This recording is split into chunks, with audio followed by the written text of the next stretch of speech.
మిత్రులారా, నేను మీ ఓరిగంటి యాదేను.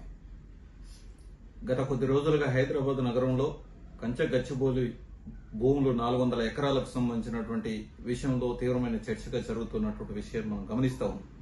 ఈ భూముల విలువ సుమారు 40,000 కోట్ల రూపాయలు ఉంటుందనేది ఒక అంచనా. కానీ ఇక్కడ వచ్చిన భూమికి సంబంధించినటువంటి విషయంలో అది సెంట్రల్ యూనివర్సిటీకి సంబంధించిందా, ప్రభుత్వానికి సంబంధించిందా పక్కకు పెడితే పర్యావరణానికి సంబంధించిన తీవ్రమైన నష్టం జరిగేటువంటి అవకాశం ఉంది. ఈ పర్యావరణంలో అనేక మార్పులు జరుగుతున్నటువంటి విషయాన్ని కూడా మనం చూస్తా ఉన్నాం. హైదరాబాద్ నగరాన్ని పర్యావరణాన్ని బ్యాలెన్స్ చేస్తున్నటువంటి ప్రధానమైనటువంటి ప్రాంతాలు ఉన్నాయి. ఒక ఉస్మానియా యూనివర్సిటీ ప్రాంతంలో ఉన్నటువంటి కొన్ని చెట్లు, అదేవిధంగా జూ పార్క్ లాంటి బొటానికల్ గార్డెన్, ఇట్లాంటి గచ్చిబౌలికి సంబంధించినటువంటి ఫారెస్ట్ లాంటి భూములు బ్యాలెన్స్ హైదరాబాద్ వాతావరణాన్ని బ్యాలెన్స్ చేస్తున్నటువంటి పరిస్థితి ఉంది. అంటే జీవ వైవిధ్యాన్ని కూడా ఆ రకంగా బ్యాలెన్స్ చేస్తున్నటువంటి పరిస్థితి ఉంది. అక్కడ ఫారెస్ట్ లో అనేక సంబంధించిన జింకలు గాని, లేకపోతే నెమళ్ళు గాని, లేదు ఇతరకు సంబంధించినటువంటి జంతువులు గాని అక్కడ నివాసం ఉండేటువంటి పరిస్థితి ఉన్నది. కానీ రాష్ట్ర ప్రభుత్వం ఇటీవల కాలంలో జేసీబీలతోటి లేకపోతే బుల్డోజర్లతో మొత్తం దాన్ని తొలగించేటువంటి కార్యక్రమం ఏదైతే చేస్తా ఉన్నారో దీని అన్నిటిని కూడా అన్ని రాజకీయ పార్టీలు, అదేవిధంగా ప్రజా సంఘాలు కూడా తీవ్రంగా వ్యతిరేకిస్తున్నటువంటి పరిస్థితి ఉంది.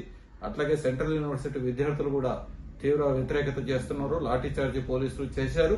ఇది తీవ్రంగా ఖండించడం అనేది జరుగుతూ ఉంది. అయినప్పటికీ ప్రభుత్వం ముందుకోవాలనేటువంటి ఆలోచన చేస్తూ ఉంది. ఈ రోజే హైకోర్టు ఒక కీలకమైనటువంటి జడ్జిమెంట్ను కూడా ఆర్డర్ను కూడా ఒకటి పాస్ చేయడం జరిగింది. అంటే చెట్లను తొలగించేటువంటి కార్యక్రమం మేము ఆ మరో ఆర్డర్ పాస్ చేసేంత వరకు ఇక్కడ ఎలాంటి చర్యలు కూడా చేపట్టొద్దు అనేటువంటి విషయాన్ని కూడా చెప్పడం జరిగింది. ఇది మంచి పరిణామం. కానీ రాష్ట్ర ప్రభుత్వం ఒక విషయాన్ని గమనించాలి. ఈ రోజు చెప్తా ఉంది, ప్రజల సంక్షేమం కోసం, అదేవిధంగా రాష్ట్రం అభివృద్ధి చెందాలంటే భూములు అమ్మడం తప్పడం లేదు అనేటువంటి విషయాన్ని ఏదైతే చెప్తా ఉందో ఇది పూర్తిగా ఆచరణ సాధ్యంగా అనేటువంటి విషయం. ప్రభుత్వం యొక్క ఆలోచనని వెనక తీసుకోవాల్సిన అవసరం ఉంది. ప్రభుత్వాలు ఉన్న భూములని అమ్ముకున్నట్టు పోతూ ఉంటే రేపు భవిష్యత్ తరాలకు ఏమి మిగులుతుందనేటువంటి విషయాన్ని కూడా భవిష్యత్తులో అవసరాల కోసం కానీ, ప్రజల అవసరాల కోసం కానీ భూములు లేకపోతే రేపు తీవ్రమైనటువంటి అన్యాయం జరిగేటువంటి పరిస్థితి ఉంది. ఈ రోజు ఉన్నటువంటి ప్రభుత్వం ఆస్తులను అమ్మొచ్చు, రేపు భవిష్యత్తులో వచ్చేటువంటి ప్రభుత్వాలు ఏం చేయాలనేటువంటి విషయాన్ని కూడా గమనంలో పెట్టుకోవాల్సినటువంటి అవసరం ఉంది.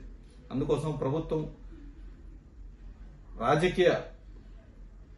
రాజకీయంగా ముందుకెళ్లడం కంటే ఆ రకంగా ప్రతిపక్షాలతో ఒక కోఆర్డినేషన్ చేసి ఆ రకంగా దాని మీద ఒక స్పష్టమైనటువంటి వైఖరి తీసుకోవాల్సిన అవసరం ఉంది. ఈ రోజు బీజేపీ, టీఆర్ఎస్ లాంటి రాజకీయ పార్టీలు భూములను అమ్మడాన్ని వ్యతిరేకించవచ్చు.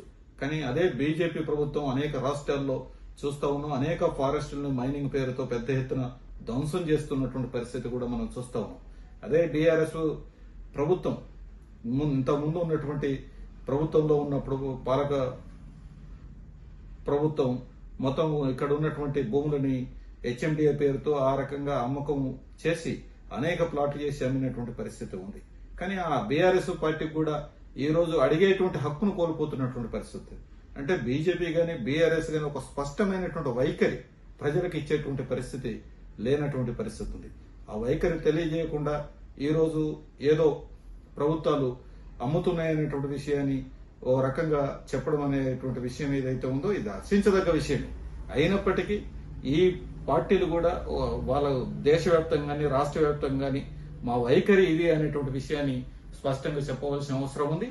ఏమైనా ఈ ప్రభుత్వం అక్కడ ఉన్నటువంటి కంచె గచ్చిబౌలి భూముల విషయంలో వెనకకి తగ్గి పర్యావరణాన్ని కాపాడడంతో పాటు అదేవిధంగా ప్రత్యామ్నాయ మార్గాల్ని ఆలోచించడం కోసం, అభివృద్ధి కోసం చూడాలి. కానీ ఇలాంటి ఆ అడవులని ధ్వంసం చేసేటువంటి కార్యక్రమం ఏదైతే ఉందో, ప్రభుత్వ భూములు అమ్మకానికి పెట్టేటువంటి కార్యక్రమం ఏదైతే ఉందో దీన్ని పూర్తిగా మేము వ్యతిరేకించడం జరుగుతూ ఉంది.